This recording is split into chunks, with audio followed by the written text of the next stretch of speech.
What's up, everyone? My name is Cody Engel, and we're back with another Android tutorial. So in today's video, we're going to go ahead and make our dad joke app, turn it into something that is using test-driven development, kind of show you what that looks like. Prior to recording this video, I was recording the same video, and I kind of ran into a lot of different random snags here and there, and I just wasn't happy with the way that the tutorial was flowing, and so I'm gonna go ahead just re-record it. There was some general setup stuff that I did though that I just want to walk you through first. And so if I expand this out, you'll notice main activity, I created a presentation package and moved it here. So you can create new packages by doing Command N and then package. So you can create your presentation. And then I also created another one called networking, where I moved our dad joke API response into its own data class, as well as our dad joke service into its own class in itself. So go ahead, take care of that. And from there, we'll get started. So with our networking side, we're not going to worry too much about testing any of this. The reason why is the dad joke service is just a interface that we're doing code generation off of. There's no real strong reason to test it, in my opinion. A lot of the tests that we are going to be writing, if there's an issue with the code gen, we would pick that up in our other tests. And while we won't know the exact failure immediately, I think that it's safe to take that trade-off. I don't think we gain a ton of value by testing the dad joke service on its own. But what we need to do is we need to create a class that can interact with that. And so for that, we're going to create a new package, which we'll call our domain package. This is where we would store all of our non-UI, non-networking code. It's stuff that allows us to actually make our app run, but it doesn't have any strong tie to our UI. If you want to know more about it, you can take a look at like clean architecture and things like that. So we'll create a new class in our domain, and we're just going to call it get random dad joke, because that's what it is going to do. And for our get random dad joke, we will say it will have a function called execute, and it will return a single, and for that single it should just be like a dad joke model. And for our domain, we'll create a new class, we'll call it dad joke model as a class. Can go ahead and delete that, and it will return a dad joke model, and we will leave it at that for right now. Our code will not compile, but from a test standpoint, we should be pretty good. Or from like being able to start our tests, we should be pretty good. So in order to do that, we'll do Command-Shift-T to create a new test. Alternatively, you can come down here and we can create a new package, and that one we would just call domain. It works out much nicer when you have the hotkeys though. So, but for that, I'm just going to go ahead create so once you have your domain package, you can do get random dad joke test and then create it there. But I'm going to actually go and do it this other way. So we'll do Command-Shift-T, create new test, get random dad joke, generate from there. We want to create it in this package, and we're good to go. So I'm going to clean this up on this side real quick. All right, so for that, we can create our class with curly braces so we can start adding stuff to it. I'm going to move our test over to the right just so we have a split view, and then I'll expand this all the way because we're not going to be looking at our emulator for quite a while. And so we'll zoom in on this, zoom in on this. Our first test is going to just be testing that an error occurs. And we're testing that an error occurs because that's sort of the quickest thing that we can write that is testable for this class. For that, we will have @test. And in Kotlin, we can have our tests written out as a sentence because of this double backtick option that you have with function names. And so we'll just say, given a or given an API error when execute is called, an error should be emitted. And so this test is just going to be making sure that when an error occurs, the output of our single is an error.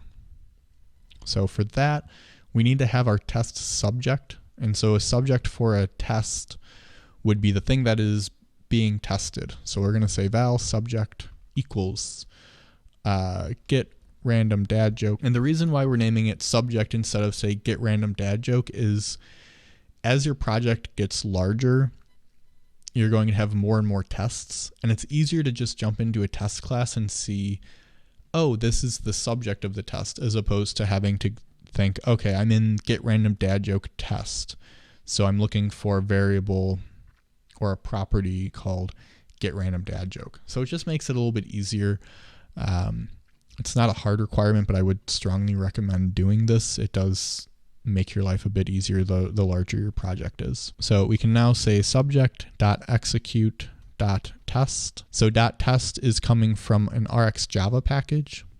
It's coming from single. They have the ability to test. Where is that? I lost my spot in the file when I zoomed in.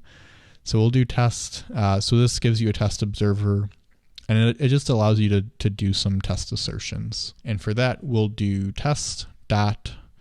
What I'm going to do is I will assert that no values were emitted. I will assert that the stream is not complete, because the way that RX works is in the case that a error occurs on a single, you won't have any values emitted. You also will not have the stream emit out a completion event, but you will have it emit a error. So we'll just say assert error, and there's a couple options. In this one, we're just going to assert the error class, and I don't even care really what the true class is for the error right now. I just care that it's a of type throwable, and a throwable is basically the top level class that most exceptions, almost all of them, would come from. So now we have our get random dad joke. We go ahead, we run our test. We see it does not run. It doesn't even compile because we haven't filled this out. So we can do return and then single dot error and exception. Whoops. And if we go ahead and run it, it will go ahead, run and pass. TDD purists out there will say you should always see that your test fails before it passes. So to me, a compilation error is kind of seeing it fail, but if we just want to verify that it does indeed fail, if I return just and then a dad joke model, I go ahead and run it, I'll see that it fails because there was a value that was emitted, there were no errors, and there was a completion event. So sometimes it can be good. Generally, if you are entering an existing code base and you're writing tests for code that already existed, you should definitely verify that your tests fail up front, because otherwise you don't know if your tests are really testing what you think they are. Kind of the train of thought is if you never see your tests fail, you only see them succeed, you don't know if your tests are actually testing anything. My counter argument to that would be if I'm writing very small units and I'm writing unit tests up front, doing test-driven development, seeing that initial failure isn't always that important, because I can see, yes, the code is either going to do what it does or not. And so seeing that the test passes or fails, I don't think is necessarily the most important part of the order of operations there. But anyway, I digress. Let's get back into it.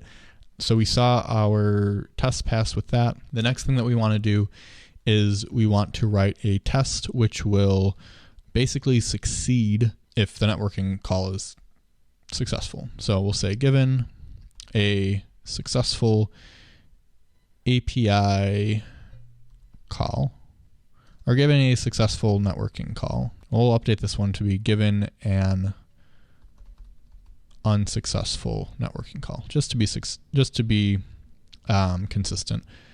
And we'll say when execute is called, a dad joke should be emitted. And so in this case, we're just going to say subject dot execute dot test assert no errors, assert complete, and then assert value count to be 1. So the reason why we're not actually asserting the value of it is we'll come back to that. Right now we're just testing the RX contract to make sure that it's working in the way that we're saying it's working. And so since dad joke model is strongly typed, we can just assert that the value count is 1. As long as that value comes through, we know that it is a dad joke model. We don't need to assert that it is of type dad joke model. So we go ahead, we run it. This is a case where it's simple enough. We already have our test there. We can see, nope, it doesn't pass. What do we have to do now to make the test pass? So what we have to do is, well, emit a value. So we could, simple enough. We can say single dot just, and then it will return a dad joke model. We go ahead, we run. So we have a test pass, the successful one, but we have our unsuccessful one. It's no longer passing. So this is where we want to pass in our dependency, which is our dad joke service. So we'll do private val dad joke service.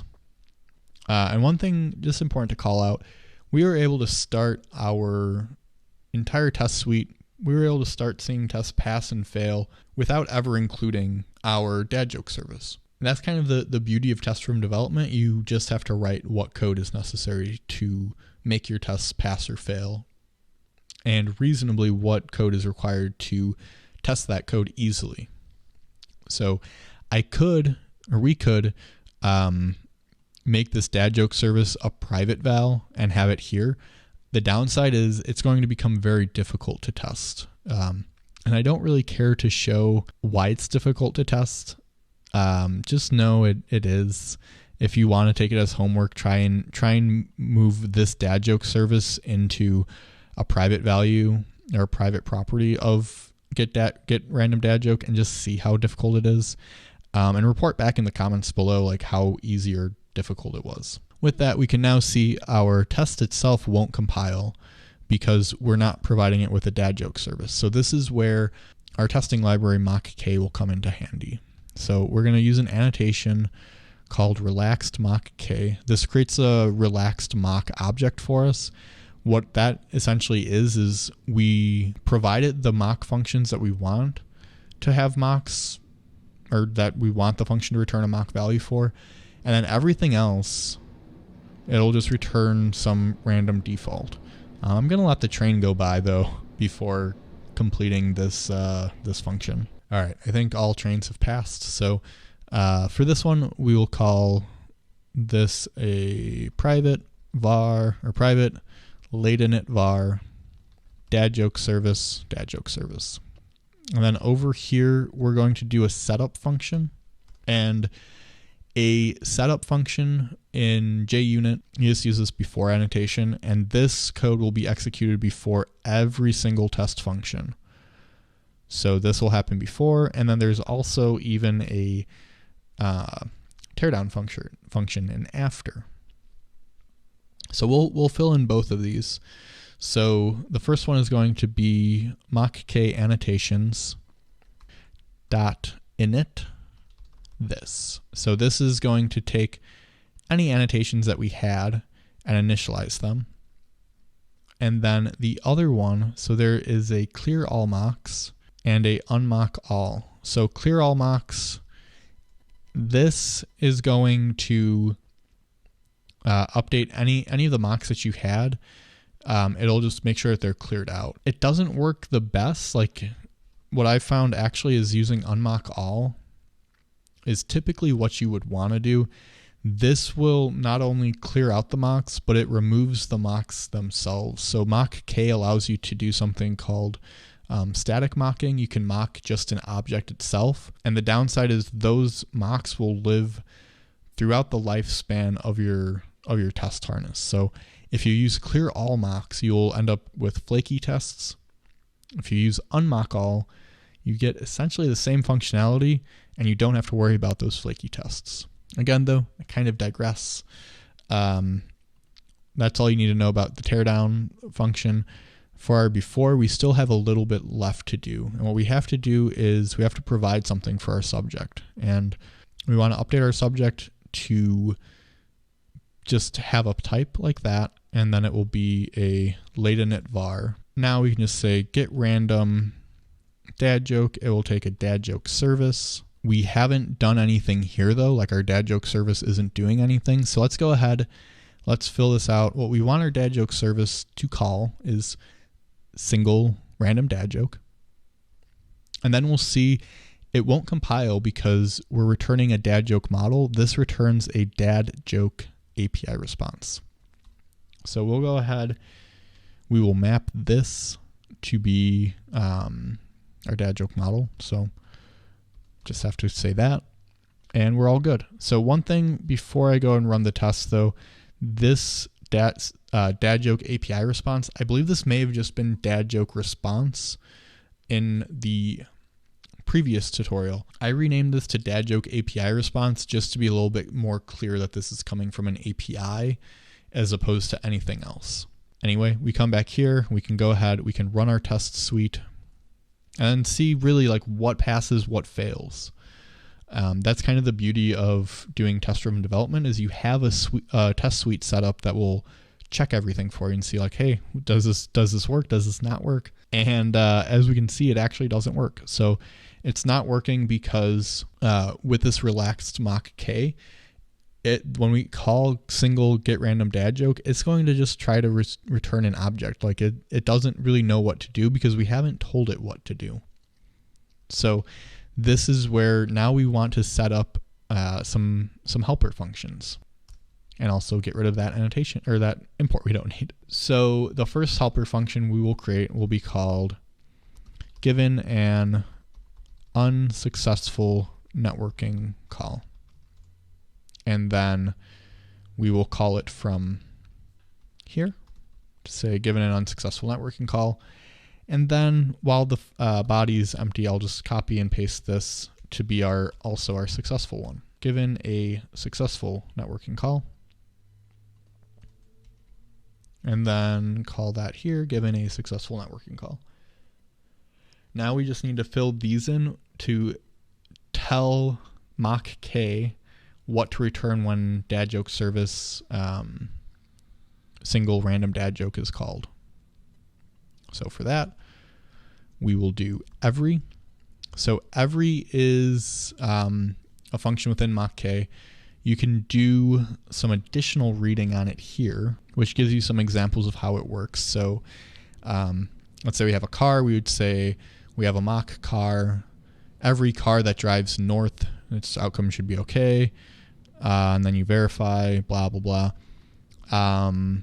But yeah, this mockk.io, it can be a little hard to parse at times to kind of grok what is going on for some of the more complicated ones. But for a lot of stuff that's just sort of out of the box, you can come here, figure out what you can do. Actually, scrolling all the way down to the bottom, they have this DSL tables, which gives you what the function is and then a brief description of what it does.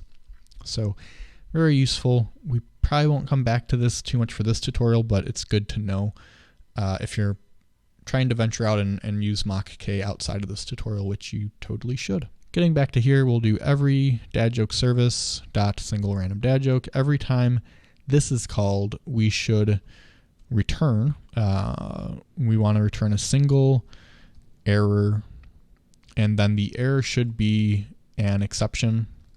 So right now we don't really care what the exception is though, so we'll just return an exception with no message. So cool.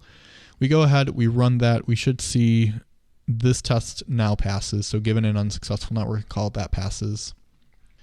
And then we can do every dad joke service, single random dad joke, and then it will return a single just dad joke API response. And then we're going to do empty string for the ID, empty string for the joke, and then 200 for the status code. We don't have to use, like, if we wanted to pass in like 500 or a million, whatever number we want, we could. When I'm creating the mocks, so I usually try to give them like best faith, like best guess what it would probably return in real life, even though, or in the like an actual application, even though this isn't something that we're going to be testing explicitly. We're going to be ignoring the status and the ID for the purpose of this application, because at this point it doesn't really matter what it is. So, and it doesn't matter what it is because with retrofit, if any error occurs, like if the actual response returns, say a 404 or 403 or whatever, it'll short circuit and it'll return an error for us anyway. So we're already testing an error case. We're already verifying that works. In our view model, we're going to account for errors and things like that. So it doesn't make sense for us to add extra error checking unless we get to a point where we realize that this status can come back as like a 403, but then still get to the successful case. And that's when doing test room development helps, because you can easily add in that test, providing you have a test suite that was set up. Okay. So I digress again though. And so we have that one, the successful networking call. We have this, both things are passing. So we don't want to leave it at that. We want to make sure that our dad joke model is returning the correct response. And so in this case, our dad joke model doesn't take anything. In fact, we want to make this a data class, and then we would want to say val joke string. And that's really all that we care about. Our dad joke model just needs a joke. We don't care about the ID. We don't care about the status code. That's strictly for the networking side, strictly for our data access and all of that. So for our dad joke model, we can now say, when we map it, it is going to say joke equals it.joke. If we go ahead, we run it, we see it passes, good. So now we can do test and then say, given a successful networking call, when execute is called, the correct dad joke is provided. And for this, I'm actually going to do equals assert that. And all this does for me is it allows you to write the test without having the implementation fully there yet. And so I can say dot is success dot is equal to, and I want this to equal to like an expected return value. So private val expected dad joke model equals dad joke model, and then we'll say joke equals ha ha ha ha ha ha. Monotone is fun. And then equals expected dad joke model. We can go ahead and we can run the test. It should fail because there's nothing in there, and it does. So now we can say subject.execute.test dot, or not test, dot blocking get. We run it. It should again fail because we're not actually setting it up for success. Then we say, given a successful networking call, we go ahead. Now it's set up for success, at least what succeeded with previous calls. And we'll see it still fails, but this time it fails because the joke was empty, which is correct. I mean, the joke in itself is empty. We're not actually providing what we would need it to. So we can update this given a successful networking call and say its joke will be expected dad joke model dot joke. So since they share the same values and everything, we can just sort of short circuit our test to say, well, we expect the dad joke model to have this joke. When we go to set up our expected response or our actual response, just include the expected value there. Then we go ahead and run, and we should see all green, which we do. So Really quick though, one part of test room development is kind of coming back to refactor your code. I just want to refactor this and not even really refactoring in such a way that we're changing the code. We're just really reformatting, actually. Like refactor is a bit too strong of a word. We're just reformatting this to have named values, named arguments. And the reason why I want this to have named arguments in this way is if we go to refactor this down the line, if we go to add more values or things like that, having those named parameters makes life easier. Not only that, but checking this code into source control. You won't get the IDE hints, but if you have these named parameters here, you will. You'll be able to see them, and it just makes the code a bit more readable. So for the most part, unless there's one parameter, and even as you can see, one parameter here, I just try to use the named parameters within Kotlin. It makes life a little bit nicer. With that, the last thing that we have to do is we need to validate that our unsuccessful networking call is returning or emitting the correct error. So for this, we'll create a new test, and we'll say fun, and then given an unsuccessful networking call, when execute is called, the correct error is emitted. So this is going to be just a slight tweak to this one, but they are testing different things. This one is just testing that anytime an error occurs, the error happens. This one is going to actually assert that the correct error is being emitted. And in this case, we're going to do something very similar to this where we had expected dad joke. We'll say private val expected error, and we'll just call it the exception. And the message for this exception is going to be that joke was terrible. Sorry. With Kotlin, if you're calling into a Java class, you can't actually use the named arguments. We'll delete that. And then for here, though, we'll update this test to return our expected error. And then down here, where we are getting our unsuccessful networking call, we will return our expected error. Go ahead and run. This is a case where it will be all green. And yeah, with that, we are all done with this class. So we could refactor this further. So we could this get random dad joke. It is essentially what I would equate to a use case, but for the purpose of this project, we're only going to have one use case. So me creating the interface for it, which would, just in case you're wondering, it would be interface. We would say like single use case, and then they would have fun, execute, and it would need to return a single. We need to give you the ability to say what type it is. So we do type, and that would essentially be what you would have.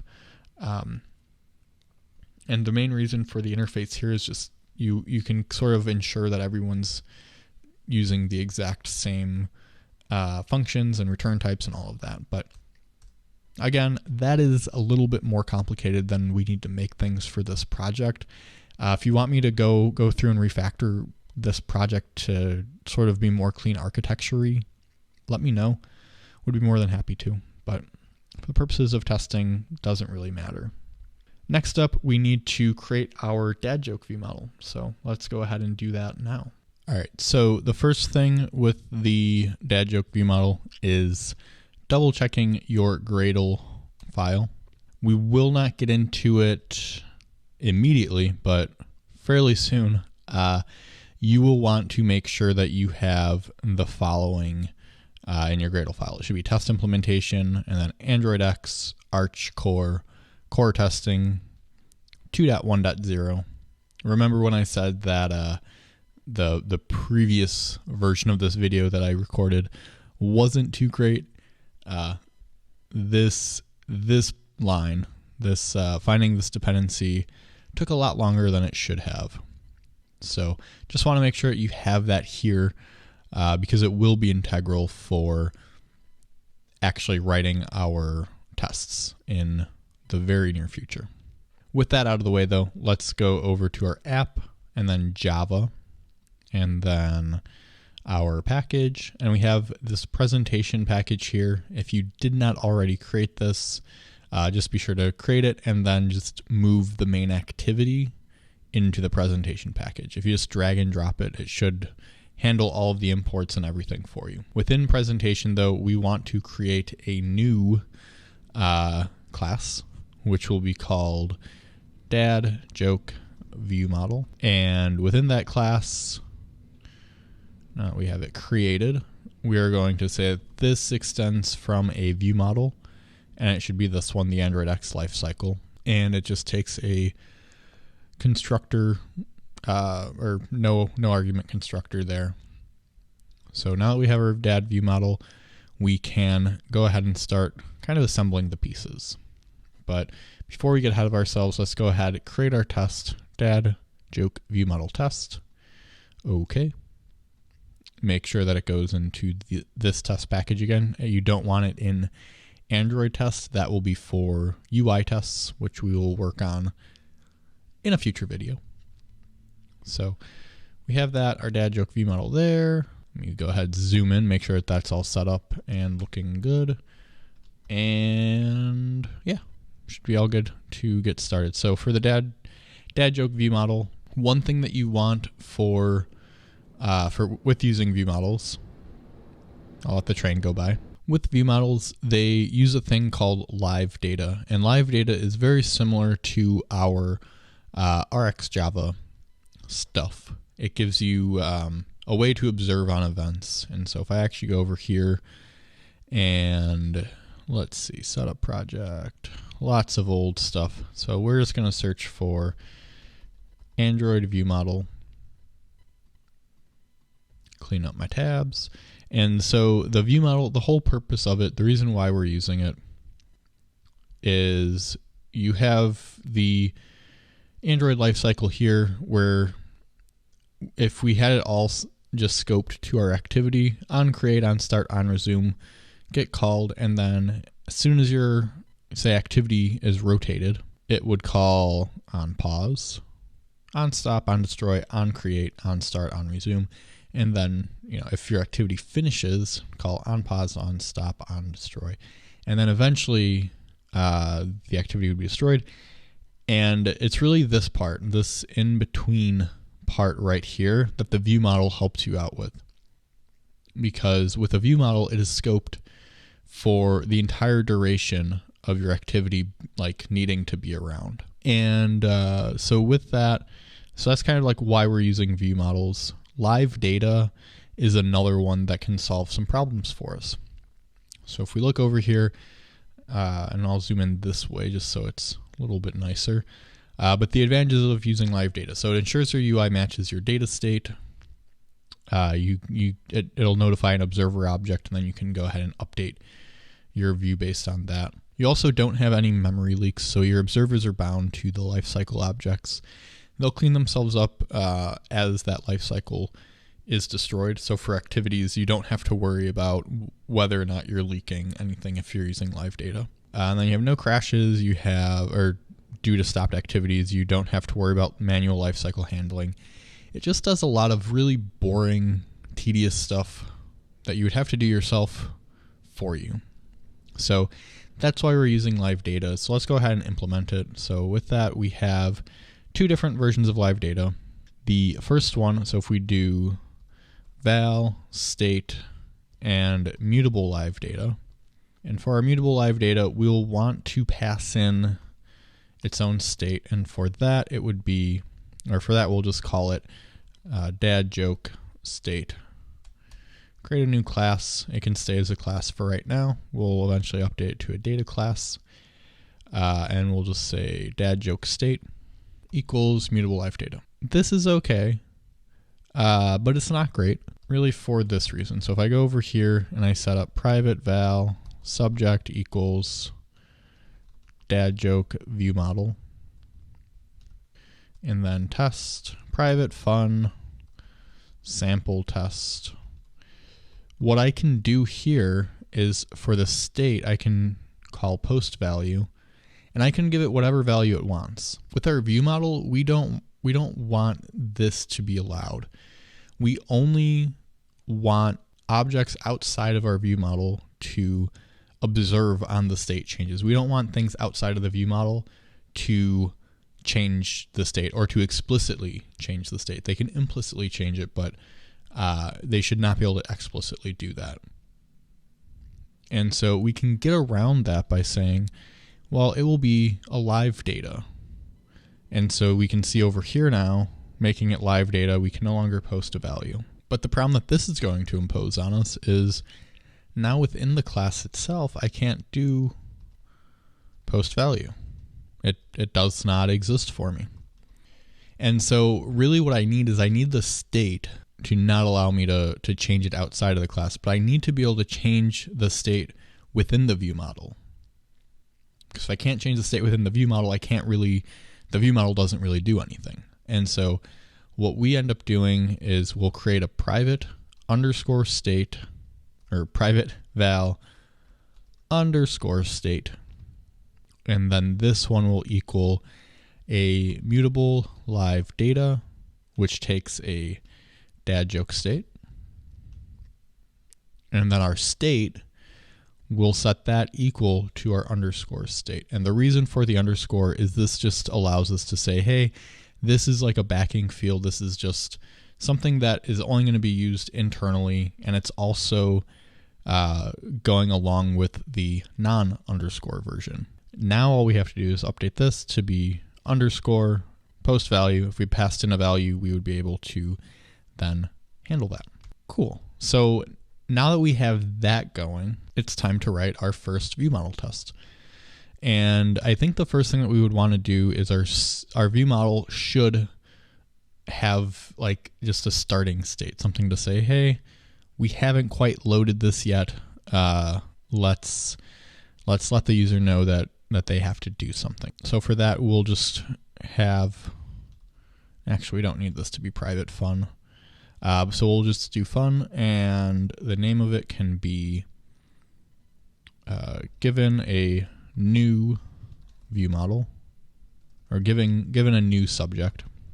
When observing on state, it should provide an initial state. Something like that. If I gave it a little bit more thought, I could probably be a little bit more descriptive there, but I think that'll be good enough. And what we want to do for our test is do something like subject.state.value. And so we'll do val actual. So sometimes for more complicated unit tests, you may just want to do val actual. Actually, now that I think about it, we'll keep it. I'm not very decisive today. So we'll do val actual subject equals state dot value, and then we'll do assert that actual, and then we don't actually have anything for our state, do we? We should probably change that. So we should update this to be a data class, and then the state for it can just be val joke text, and it will be a type string.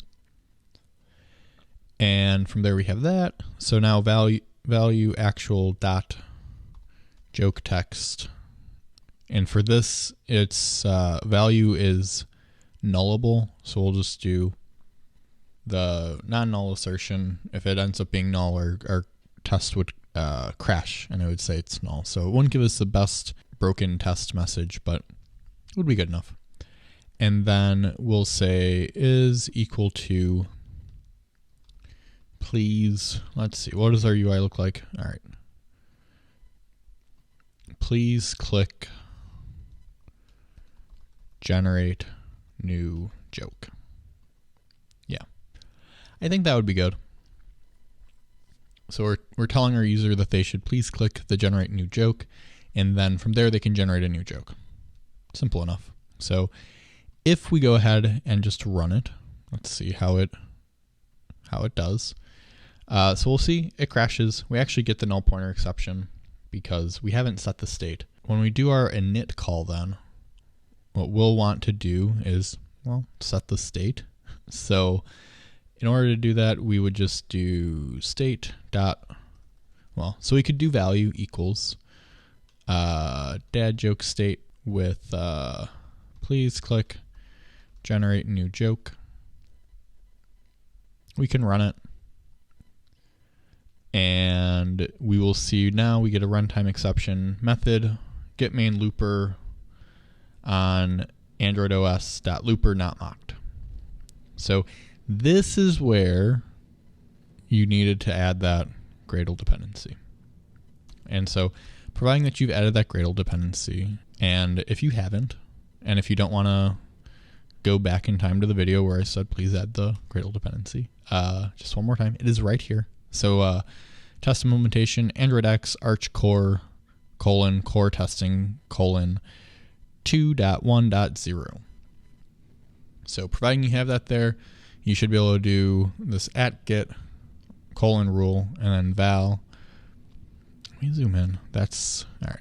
Rule val, and then we will say our ViewModel rule equals instant task executor rule.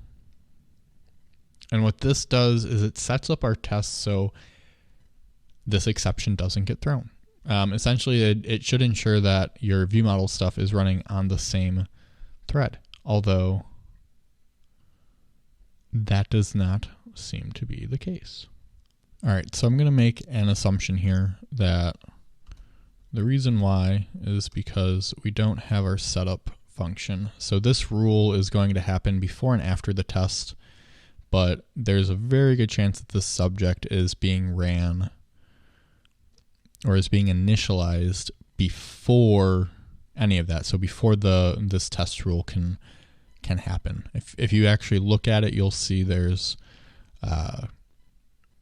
this starting and then finished. And so all of these properties may already be set up. So if we instead do private late init var and then dad joke ViewModel as the type, and over here we'll do subject equals dad joke ViewModel. Let's go ahead and try and rerun.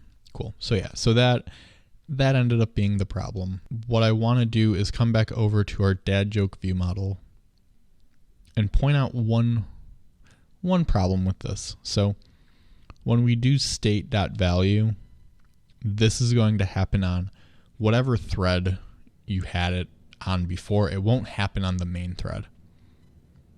And that can actually cause some problems if your ViewModel is primarily working in the background or you have some other observable that's on a different thread other than the main thread. So we'll go ahead and fix that by doing state post value. If we look at the documentation, you'll see it doesn't exist. Let me go over here real quick.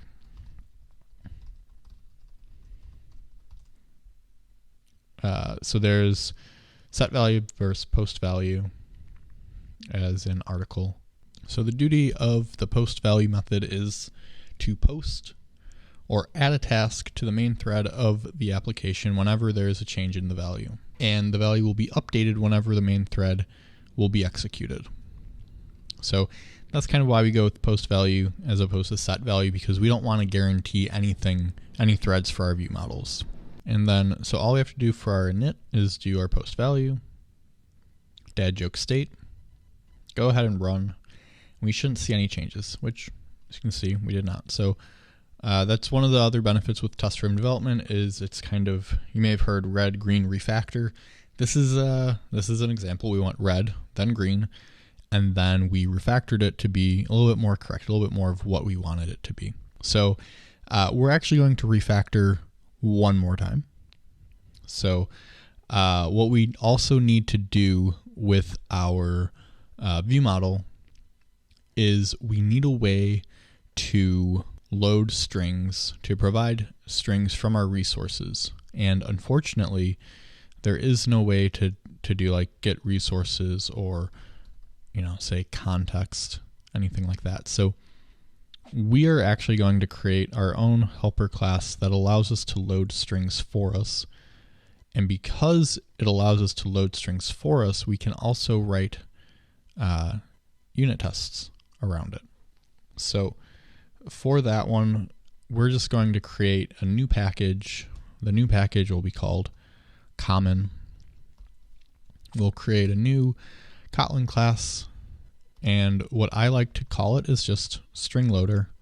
And actually, we're going to do this as an interface, just because this ends up working out pretty nicely for just doing like fakes for our tests. So I'll show you kind of what creating a fake would look like. But for our StringLoader, essentially what we need is a way to say fun get. We could do get string. I think actually we'll just say get. And for that get, we're going to need a resource ID. So resource ID as an int, and it should return a string to us.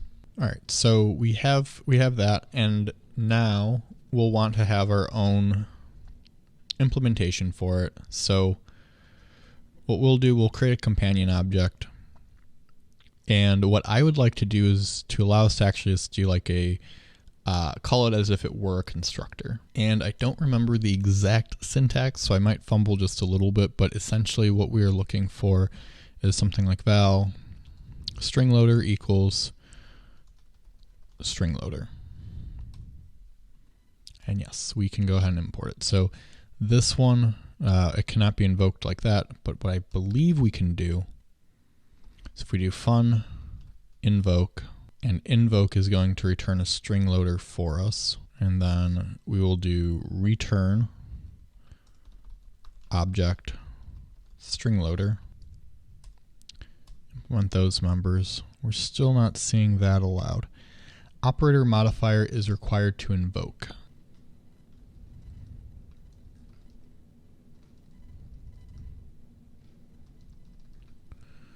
Okay, so we were missing the operator. So with Kotlin, you can do operator overloading, and what this is doing is it's allowing us to say the invoke function on interface. So we could do StringLoader, or we could do StringLoader.invoke. But within Kotlin, you can actually get rid of invoke. Invoke is actually optional in that case. So we're saying when you invoke StringLoader as a static function, we are going to provide you with your own StringLoader. And what that will look like is, so we have get, and it does that. What we also need to do though is we need to provide it with a context. So the only way we can load these is by having a context. And so we'll say context, and then from here, context.getString resource ID. And then over here on this side, we actually don't need this StringLoader here. We're going to provide a mock StringLoader for now. So we would do relaxed MockK, private late init var, StringLoader. Delete that line. And then over here, we have our dad joke ViewModel. In order to extract that out, we would want to say, to create a dad joke ViewModel, you need a StringLoader. So we can do private val StringLoader. So we have that, and over here, we would just want to call the actual string. So that would look like what? Hold on. So we want to cut this, then set our joke text equal to StringLoader.get. And then if we open up our strings XML, we will do string name equals dad joke initial state, or initial message. And the initial message is just that, please click generate new joke. We can copy that. And then we can do r.string.dadJoke initial message. We'll import that. And so we're good to go. This is going to say it's never used as a property. We're going to ignore that because at some point we are going to add in error states. And so when that happens, this will start to be used as a property. Now we can do dad joke ViewModel should be our StringLoader. And if we go ahead and run it, we will see that it will fail. Partly because we didn't actually initialize it with our MockK annotations. .init this. We go ahead, we run that. This one fails because it doesn't have a string, so it's expecting please click generate new joke, and it's not there. So for that, we want to say what we should do. So every time that our StringLoader.get r.id or r.string, we'll import r dot generate new joke returns blah and is equal to blah. So we go ahead, we run it. It should pass at this point. It doesn't though. Let's see. It fails because the ID that I gave it for the string was wrong. So it should be dad joke initial message. Now we go ahead, we run it. And it's still failing. All right, so the reason why it's still failing is because the initialize, of course, happens when we create our dad joke. And we create our dad joke here. So what we would actually want to do is move our initial setup into this every block, or in this before block. We go ahead, we run it. Our test passes. I'm not incredibly thrilled that we would have to add this to the setup block, but we're going to go with that for now. I don't think it is incredibly detrimental, but what I would like to do is further clean up what our StringLoader is doing. So again, we created an interface for this because we wanted to make it a bit easier, a bit nicer to create fake versions for. And for that, whenever you know that you're going to be doing something a lot, it can make sense to create a fake stub, a fake version of an object that will still work, but it's not necessarily something that you would want to work in production, or that you'd want to have running in production. And so we'll go to our test package, we'll create a new one, and this one I'm going to call fakes, or we'll just call it test common. And so for our test common, we will create our StringLoader fake as a new class, and our StringLoader fake is going to implement our StringLoader, and then we'll implement our members, and it will be, so we have that ability to say get. And what I like to do for these, this is my 4th or 5th time that I've implemented this in my life. At some point I should probably just create a library for it, but what this does is, or what we want to do is have the ability to provide strings which map to some resource ID that we would pass in.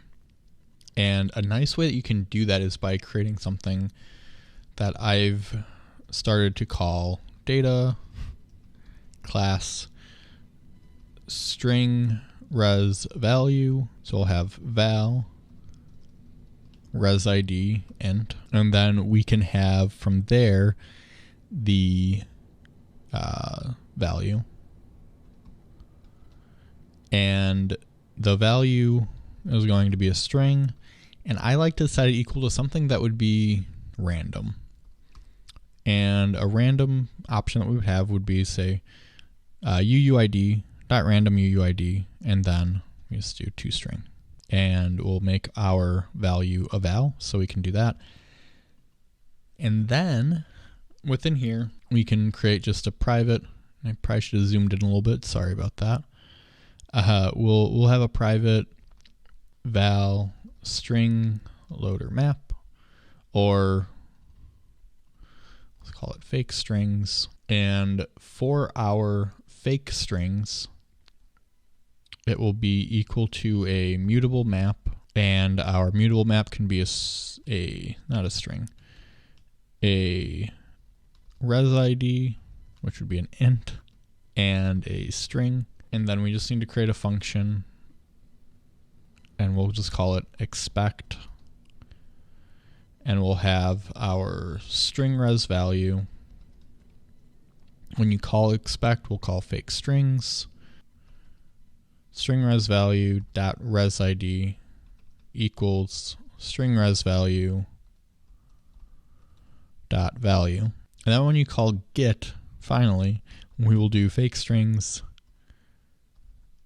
resource ID return. And if there isn't one, we can do throw, and we'll just create our own exception. We'll call it class string loader fake not prepared. And we'll just throw it with string loader fake not prepared exception. It's probably what we want to call it. For that exception, it's going to take a resource ID. We will say resource ID int.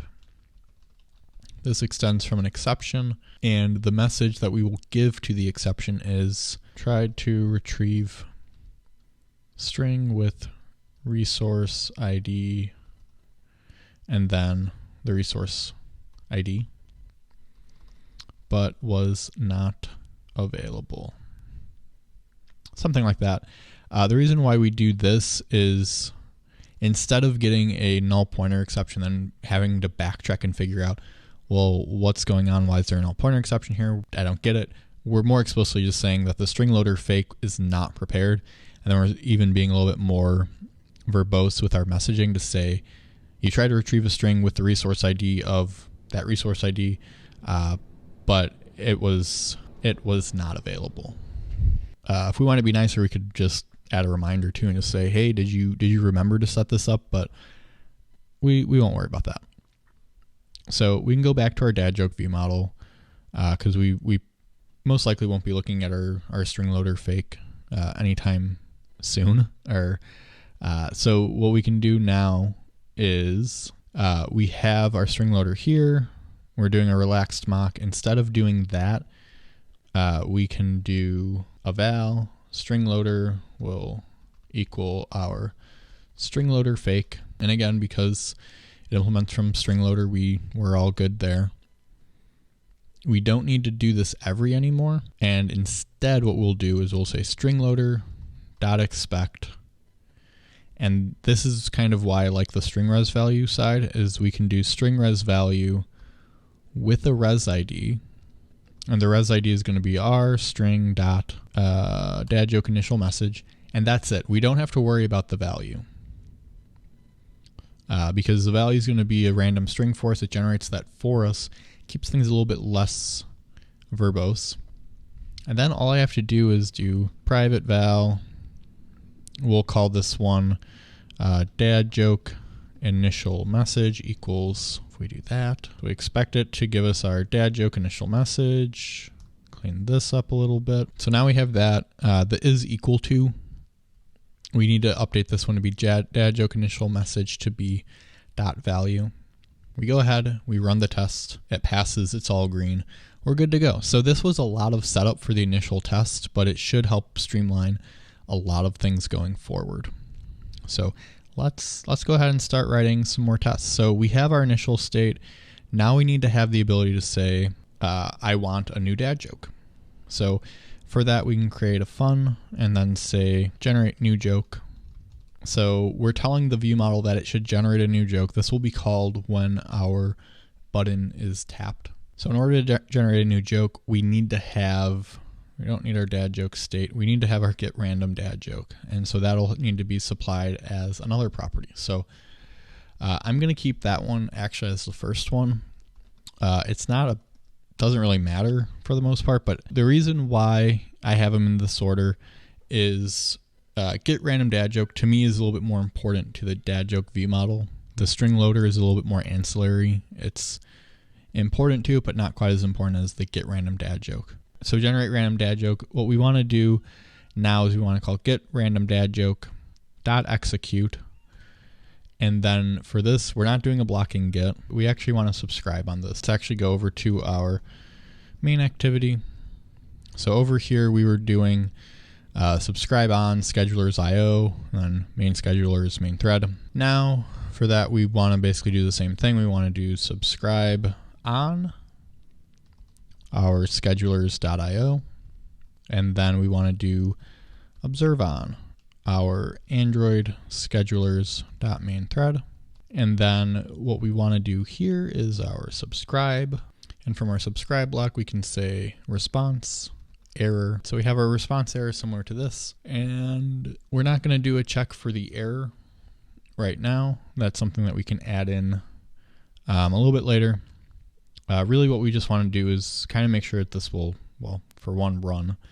So if we do our state post value and dad joke state joke text equals, let's just say woohoo. And then we'll see we're getting a warning that the result of subscribe is not used. So if you don't keep track of your disposables, you will actually get memory leaks. And so what I like to do is just say val d. That's going to be our disposable. And then we need a way to add disposables. So for this one, we're going to take a slight shortcut. Typically I would create an interface and all of that, but we'll just have a composite disposable up front, create it manually, and we'll just say so val composite disposable equals composite disposable. This lets us keep track of all of the disposables that we have going on. And so from there, we have val d equals that.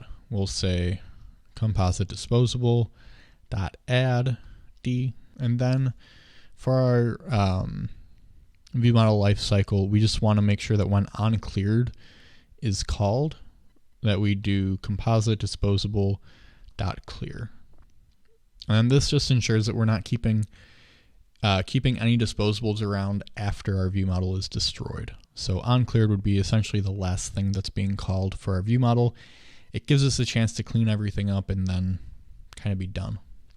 So we have that now. We have generate new joke. Kind of with the test room development, we sort of ignored that important part of, well, write the test first. So we've written a bit of stuff without having the test in place. So shame on us, but we're going to say, given a successful new joke generation, when observing on state, it should provide a new dad joke. So now we can do subject dot generate new joke and then val actual equals subject dot state dot value and assert that actual joke text is equal to, should be equal to something, which we'll set up here. We'll do private val expected dad joke text equals, and we'll just follow, actually no, we won't do a random string. We'll just say this joke is hilarious. And then you can see our dad joke ViewModel is currently failing to be created because we now have the new get random dad joke parameter. So we'll say get random dad joke equals get random dad joke, which we need to provide our fake for, which will be private late init var get random dad joke. Wow, I cannot type right now. Get random dad joke. And then we just need to add the relaxed MockK annotation. We'll say get random dad joke, and then we'll just say our StringLoader equals that. Add the missing comma. So now that'll run. Generate new dad joke. We need, in our given successful unit test, we need to just say every get random dad joke dot execute returns a single dot just, and it will be the expected dad joke text. Oops. We'll do expected, so we have expected dad joke text there. We can do private val expected dad joke model equals dad joke model joke equals expected dad joke text. So expected dad joke model is equal to expected dad joke text. We go ahead, we run our test, we see, does it work? It won't. So right now we see it's failing because of an initialize error. This is happening mainly because, so we have our Android schedulers.main thread. This isn't a great idea. This is sort of, what you're seeing right now is the upfront work that goes into making your ViewModel testable. So, again, I know that this video is fairly long and there's a lot of work that goes into it, but once you have this set up the first time for your project, everything else just goes a lot quicker. So, but what we need to do now to get this to pass, to get the initialize error out of the way, what I like to do, again, so we have a StringLoader, we should also have a RX schedulers option. And so that's actually the name that I like to give it, is just RX schedulers. And that again is an interface that we can create. And for our RX schedulers, we can say it needs to have a val, and the val will be IO. And we need to look at, well, what does schedulers return? This one will return a scheduler, so the non-plural version. So we have scheduler. I feel like I'm saying that very weird. So we have our IO scheduler though, and then we need to have val main would be one option. Could also say UI.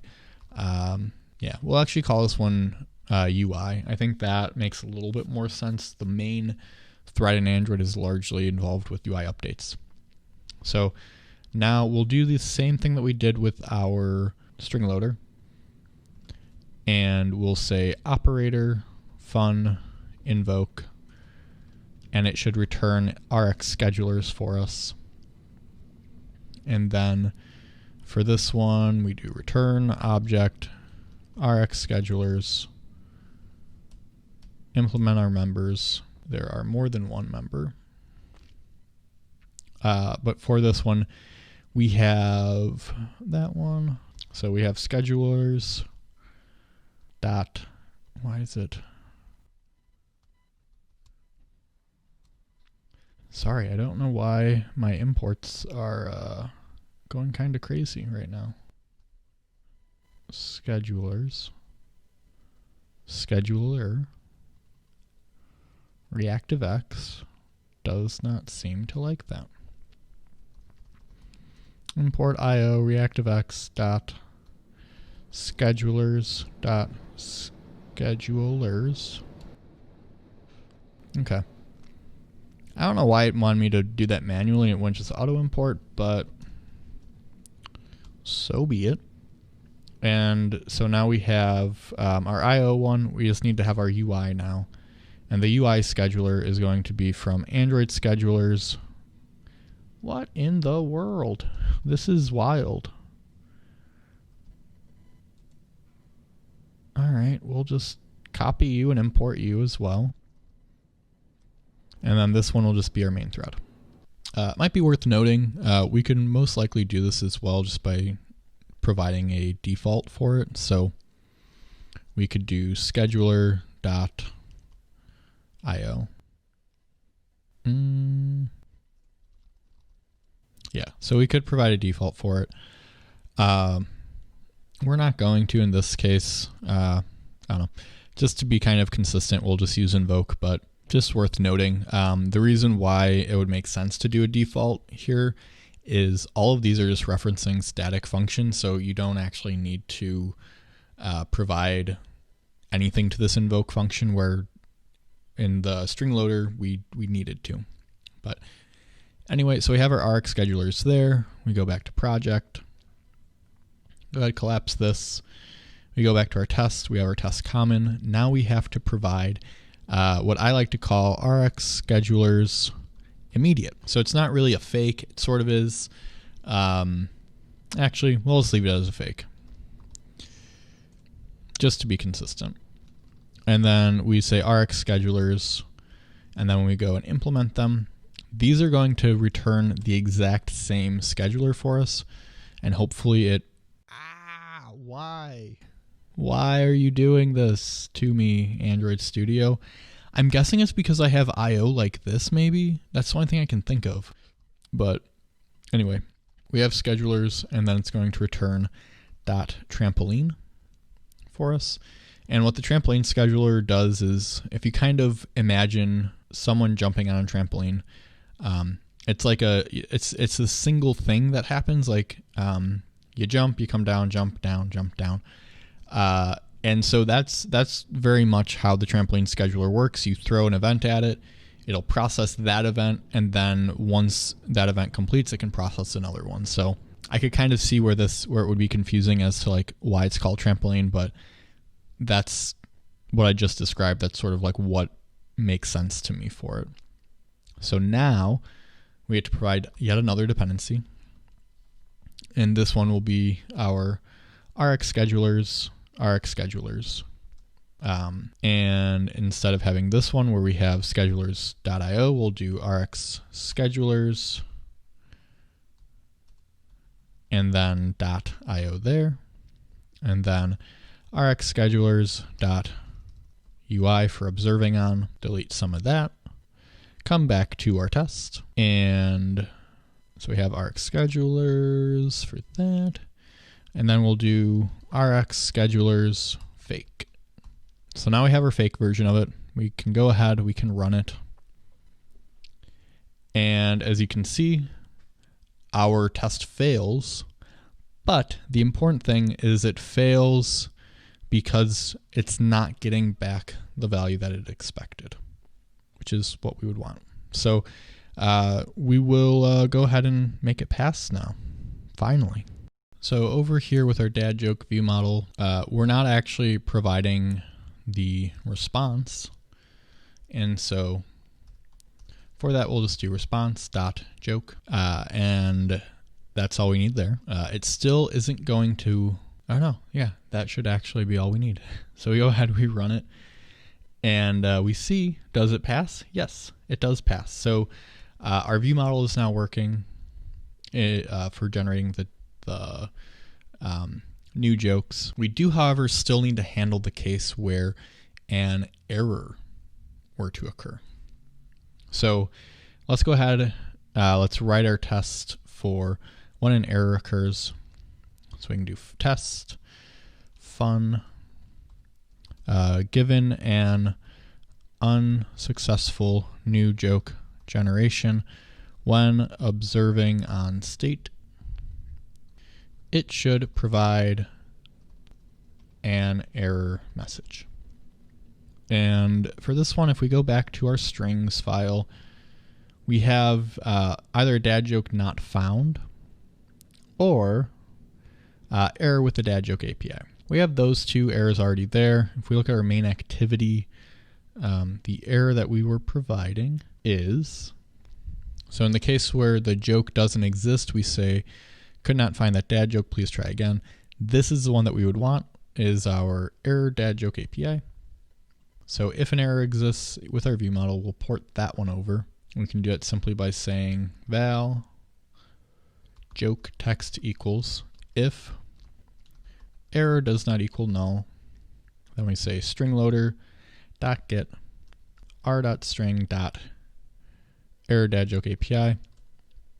Else, we know it was successful. We can say response.joke. Refactor this to be our joke text. And then if we look at our view model, we can see, once again, I've gotten ahead of myself. Again, test-driven development is quite the discipline. We've already sort of written the code to make that test mostly pass. But so we go ahead, we set it up to say every time that we call get random dad joke execute, it will return a single .error, and it doesn't really matter what error it throws. Any error that it gets will result in us displaying that error text. So then we just say subject generate new joke val actual equals subject dot state dot value. And then we'll say assert that our actual joke text is equal to And in this case, it should be equal to a error message. And so for that one, come up here. Actually, we don't need to. We can just say val error string res value equals string res value, and we'll do r.string dot not generate new dad joke, but error dad joke API, and then we can say StringLoader expect error string res value. Then we just have to say is equal to string res value dot value. If we go ahead, we run it, passes. I'll allow the train to go by. That's pretty much what we needed. So cool. We'll come back and we will clean this up some more, but I feel like we've gone quite a while without actually seeing if our dad joke app even still works. So let's go ahead, let's come over here quick and update this so it will work. So in order for that to happen is we no longer need the dad joke service there. We will still create it in the activity itself though. What we'll have here is we'll do val dad joke ViewModel equals, and then we don't want to create the ViewModel this way. The reason being is we will search for existing ViewModels, and that's how, let's see if I still have it up. That's how the ViewModel itself is able to stay in scope, because we'll know that the activity was being recreated, but there's already a ViewModel that exists for that activity, even though it's been destroyed and recreated. But the only way we can do that is by using this ViewModel providers .of. I think at the beginning of the video I mentioned that we will probably need to add some new dependencies, and that's one of them. The ViewModel providers of mysteriously is not included with this lifecycle ViewModel. So if we go up here, let's see.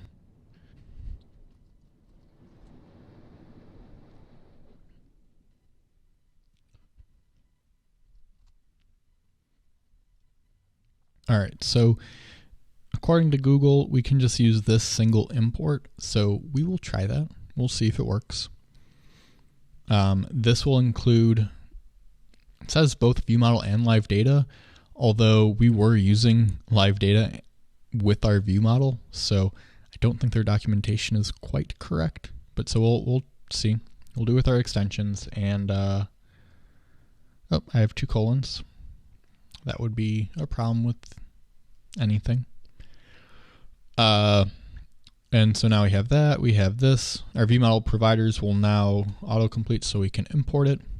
Cool. So again, the one that the dependency you want is AndroidX.lifecycle, lifecycle extensions, and then the version that we're using in this video is 2.1.0. There's a good chance that by the time you're watching this version is already increased to something else. So you're more than welcome to use that the future version or whatever, but I just can't really guarantee that it's going to work the same way. So now we have ViewModel providers of, and this takes, so we would do this for our activity, and then we need to say what we are, let's see this, and then get, and there's 2 versions. There is a model class and then one that takes a key. If you ever need to have more than one of the same ViewModel around at any time, you would want to use this key version. For the most part though, you just need to use this get. And for that one, our model class is going to be dad joke ViewModel class.java. Let me see, dad joke. Okay, and it does autocomplete for us. It knows that it's a dad joke ViewModel. Now, all we have to do is say dad joke ViewModel dot generate new joke, and alternatively, or not alternatively, and also we want to say dad joke ViewModel dot state dot observe, not observe forever, just observe. The owner of it is going to be this, so the activity. And then I see they still haven't fixed that. So the other parameter that we have is going to be an observer, and do enter. The reason why I say they haven't fixed that yet is they have mentioned before that they were going to update it so you can just do this and then not have to worry about the observer like that, but still is like that. Anyway, so we'll say state, and then anytime that we get a new state update, we will just want to say that our dad joke text dot text equals state dot joke text. So that should be what our activity looks like. This one, so we'll go ahead, we'll run it. It's going to crash on us because we still need to provide the way of actually creating the dad joke, which in itself gets a little bit hairy. You'll see that we run it. It really didn't like that. So we run it, and it crashes because it cannot create an instance of the dad joke view model. We need to provide a factory to it to actually say how to create it. So if we look, we do get, we have that one. If we come over here and we just look for ViewModel factory Android,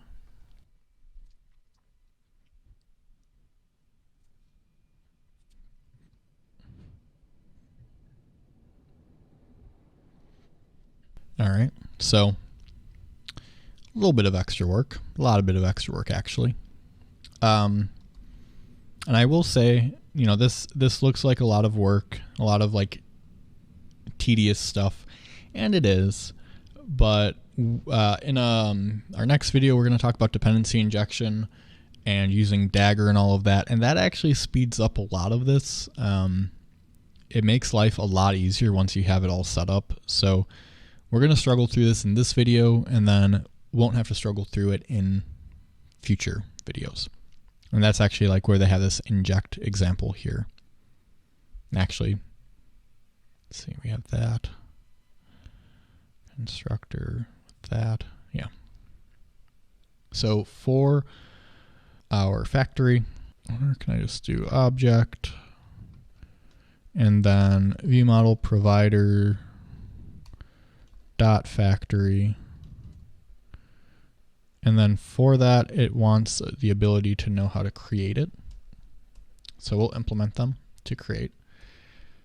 And we will return a dad joke ViewModel.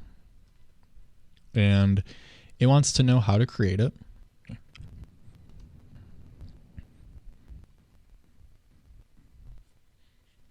Goodness, goodness, goodness. I forgot how much fighting you have to do with this. Do that as T. Okay, that's fine. From here, we now need to provide the dependencies to our dad joke ViewModel. So I'll just look at the test.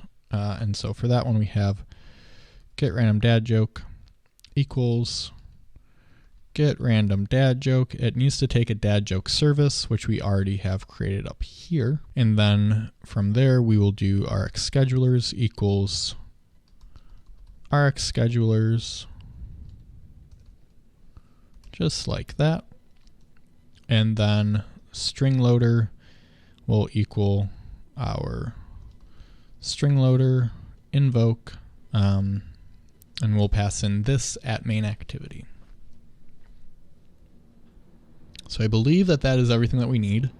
If we go ahead, click run, we will see, all right, so it's our ViewModel factory is able to create it.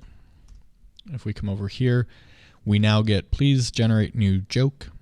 If we click on it, you can see, so now the jokes are being generated as we would expect. So everything works, which is what, you know, one of the benefits of doing test-driven development is we didn't have to worry about is the app running or anything like that until the very last moment. And we've tested everything, so we know that a bunch of different scenarios are working okay. And yeah, that's really kind of the bulk of the video. I want to have a follow-on as a part of this video, just showing you some more techniques. But if you wanted to get out of the video now and do whatever, if this was too long as it was, feel free. Just, you know, like, comment, subscribe, all that good stuff. But if you do want to stick around, we will go ahead and clean up some more of this right now. All right, so I wanted to clean up a couple more things, and with that, it's mostly with our view model because we can improve it more. We can make our tests a bit nicer, and for that, so we'll get rid of the strings, schedulers, we'll clean this up. We have our dad joke view model. Close that, don't need that anymore. Close the scratch file, we also don't need that. The problem that we have with our tests right now is we're getting our view state just sort of just like out of the wild. We're just like snatching it. We're not actually observing on it. And so I would like to update our tests so we are observing on the value and we have a nicer way of actually getting it. And then what that enables us to do is to write more tests so we can have more of the functionality tested. Like if we were generating multiple dad jokes, we would want to make sure that we were generating multiple ones, for example, which right now we can't really do that in a incredibly nice way. So let's go ahead and get that set up. So if we come back over here and we look at our tests, our test common, this one, what I like to do, what would I call it? We want a way to capture all of the observable states that are coming through. So we'll just call it live data assertion, live data assert live data. Well, let's call it live data assert. I can't think of a better name. I feel like there's probably is, but what this will allow us to do is we can observe on the state for our live data, and what we would provide it will be just the actual like live data state that we're pulling from. So right here, for that we'll just say fun start live data state will be live data, and in this case we need to be able to just pass in any sort of object. So we'll say S for that.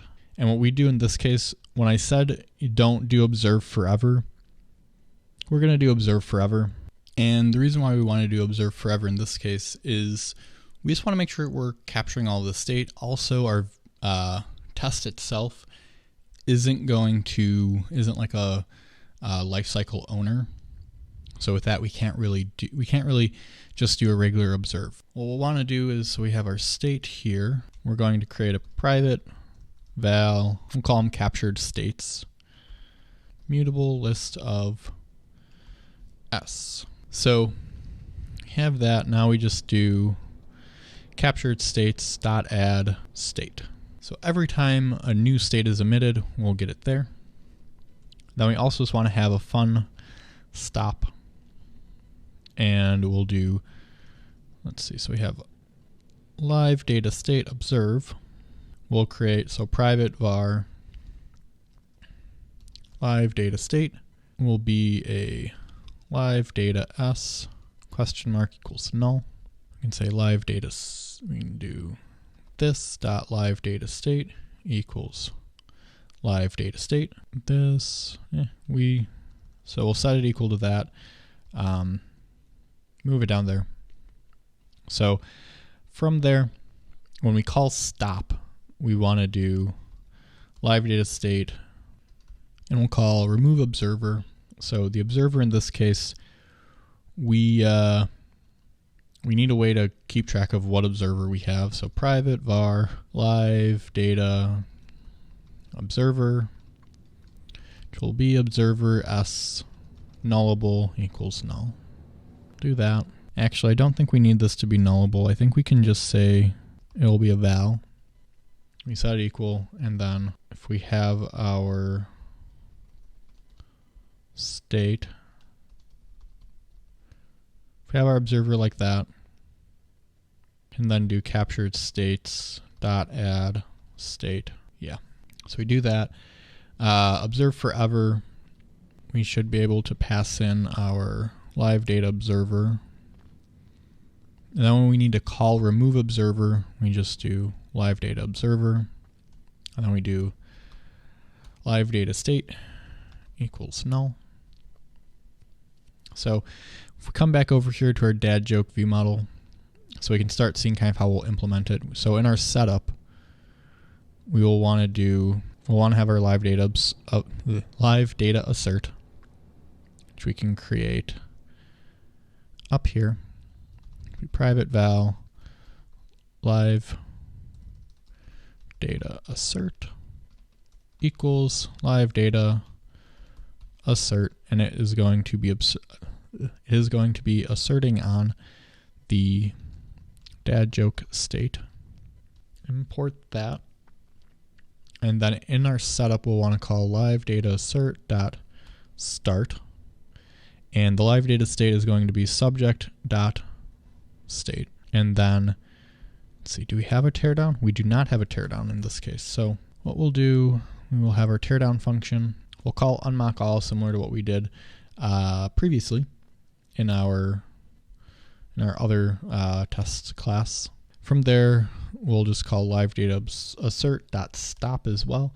This will stop observing forever. It will null that out. And what I forgot to do, what I missed, what we'd want to do is we'd want to remove the captured states.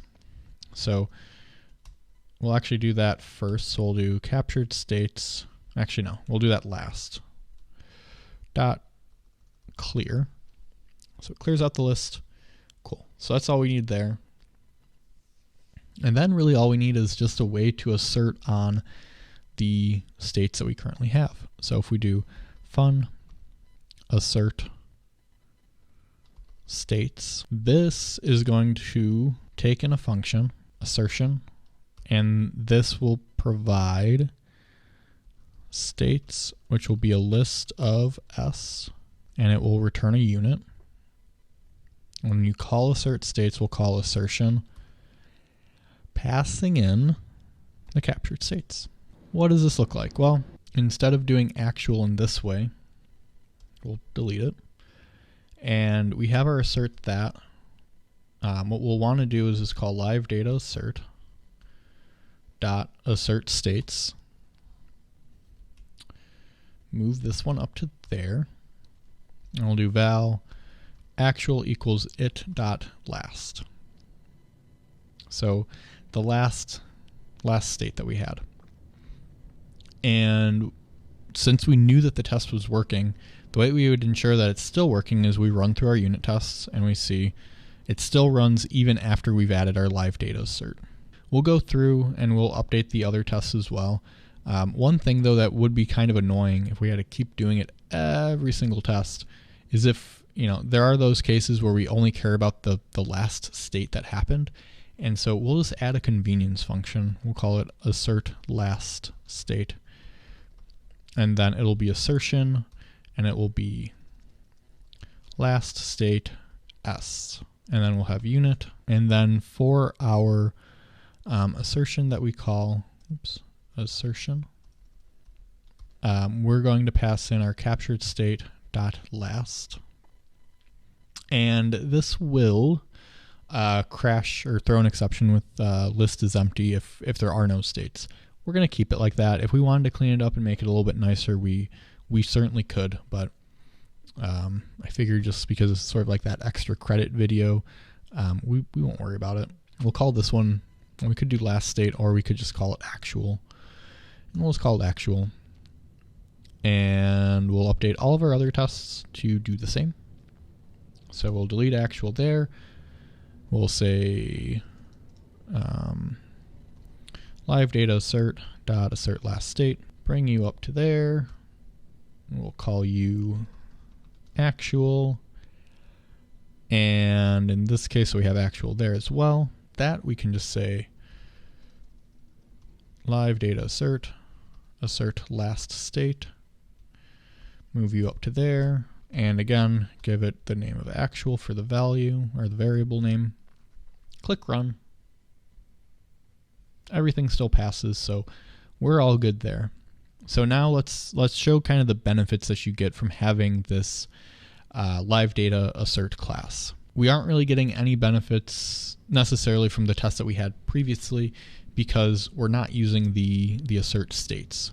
We are able to kind of live into the contract that we're observing on the values, but again, we could have done that similar to in the way that we had before. But what we can do now is we can say test and then maybe say given a series of states or given a series of success and failure, when observing on state, it should emit or it should provide the correct states. So this gets into a little bit more advanced mocking as well. So we're going to have our series of states where we have the first one is going to be our initial state. The second one is going to be, we'll have it be an error first, and then the third one will be the actual success. And in order to do that, we would have our LiveData assert dot assert states. We'll call it states, and then we will say val. What did we call it? Do we call it anything special for the initial one? Initial message, yeah. The initial message should equal states 0, val error message should equal states 1, and then val success message should equal states 2. Then we'll just do assert that. We have states 1. Yeah, okay. So we're doing that. So we want to say assert that our initial message dot joke text is equal to, and then our expected message would be the initial message. Initial message dot joke text. Hold on. Dad joke initial message dot value. And then the next one will be assert that our error message is equal to, it should just be an error message, I believe. Nope, actually, sorry, we didn't extract that one out. So we'll extract this guy out into here. We can make that one private val, and then get rid of that. It still looks good. All right. So now our error message should equal error string res value dot value, and it should be error message joke text. And then the last one is going to be our success. So we do assert that success message joke text is equal to, let's see, we have res. What do we call our success one? Expected dad joke text, which I'm going to just refactor this one to, oops. Expected dad joke text, refactor you to be success string res, or no, success dad joke text. This one wasn't a string res value. So we have that, and we can run it, and we can see that our test will fail. Index out of bounds, index size 1, or index 1 size 1. So what we need to do is do subject.generate new joke, and we need to call this twice. So generate the error and then generate the success. We will see it fails again with the index equals 1, size equals 1. So let's go ahead, let's set up our test So we need to have the success and the error. So every get random dad joke.execute, and then instead of our returns, we're going to do returns many. And this one will take a list. And so, or a list or a var arg. We're going to do a list though. It'll read a little bit nicer. And to do that, we'll reformat this. And we have returns many, list of, and the first one will be single.error exception. And the second one will be single.just, and it will be our,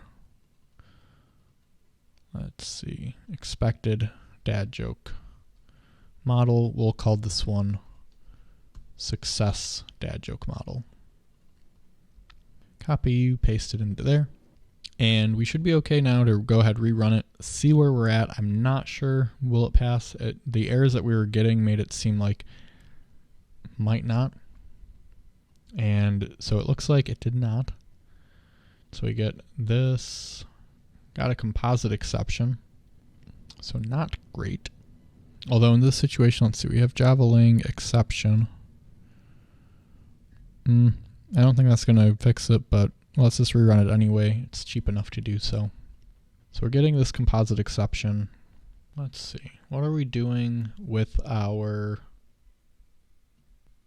So for unsuccessful, we're doing the same thing. Oh. This is where we are going wrong because we don't have our string loader there. So I'm going to actually bring this one up and just drop it in there. Yeah. So it's a little bit more expensive. We're doing extra processing just because, and we're doing the extra processing because we're always adding this error string res value, but there aren't that many tests, so it should be fine. It's not going to be the end of the world. And so we can see now our test runs successfully. We got all of the states, everything works out fine. So that is kind of an example of where this LiveData assert idea can be really helpful, can be really useful.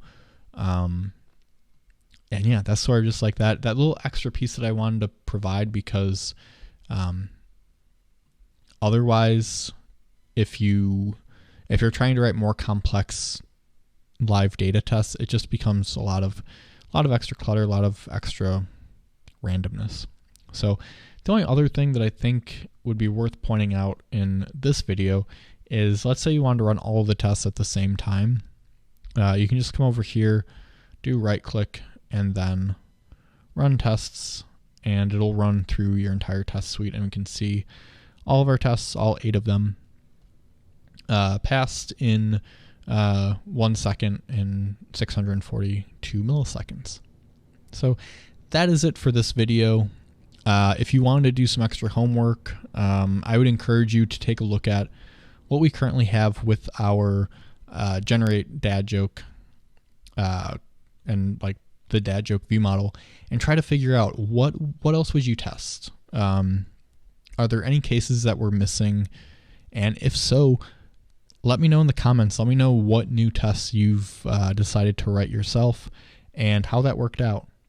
As I'm saying that, I'm also realizing we didn't test the main activity, and the reason for that is Android in itself is kind of very difficult to test. It's a big reason why we are holding off on writing the espresso tests, because those are a beast in and of themselves. And so the reason why we're not testing the main activity is we've already tested the view model. The activity itself is going to potentially change a lot over time. It is our view, essentially, and so views end up being fairly malleable, and they will change a lot over time. So they typically don't really need to worry about testing them too much, because the way that we wrote this is there's not a whole lot going on. Really, if we broke this up, the only thing that it's doing outside of creating our view model, I'll let the train go by. outside of creating the view model is it's hooking up everything. It's just observing on our live data, and when we get a new thing back from it, we set the text, and then we're also hooking up the generate button. It'll call generate new joke. It's not really doing anything worth testing. And further, in our next video, when we talk about dependency injection and setting up Dagger, we're not even going to do this part. This is going to be done with Dagger, and so our activity is going to become even smaller. So anyway, I'm going off on a tangent again. Thank you again so much for watching. Again, leave comments if you have questions. If you enjoyed the video, give it a thumbs up. If you want to keep up to date on the videos that I upload, just click subscribe and hit the notification bell. I am trying to figure out the right cadence for releasing these Android videos. They are longer format. This one's looking like it's potentially going to be 2-ish hours. So these ones don't necessarily get released weekly, so all the more reason to hit the subscribe button. So again, though, thank you so much for watching, especially if you made it all the way to the end of this video. If you did, seriously, just leave a comment, say you made it to the end of the video.